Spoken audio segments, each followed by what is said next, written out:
दुख का सबसे बड़ा कारण।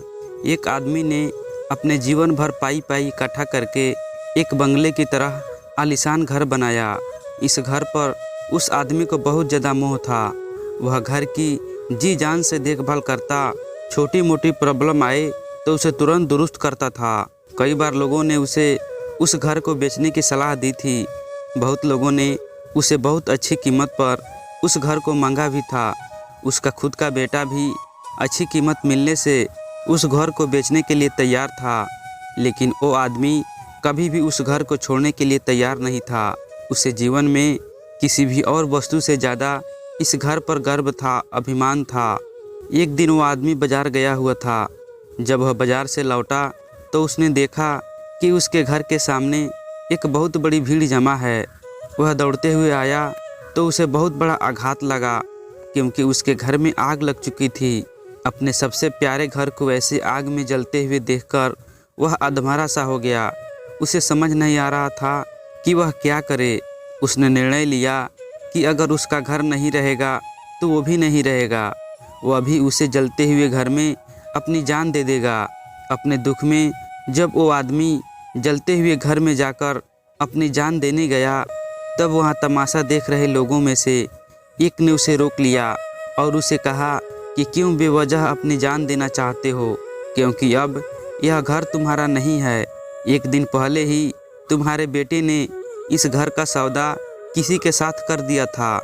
जैसे ही उस आदमी को इस बात का पता चला, उसका सारा दुख खत्म हो गया। वह आदमी भी वहीं बाकी लोगों की तरह खड़े होकर उस घर को जलने का तमाशा देखता रहा।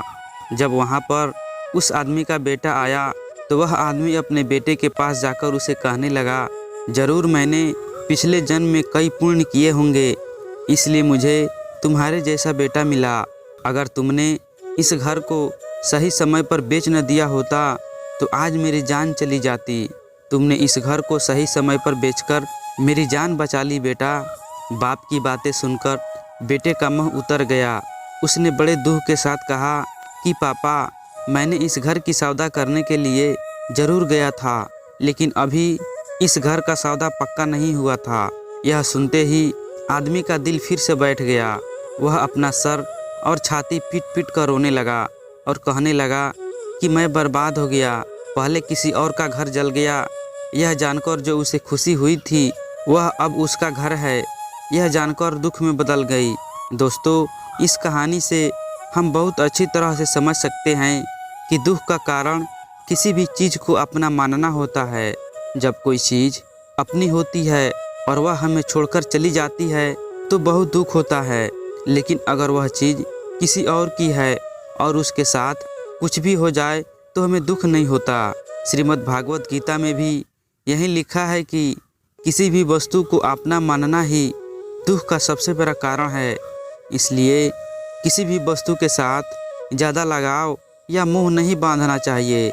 अगर हम ऐसा कर सकें तो हमें जीवन में दुख कभी नहीं आएगा।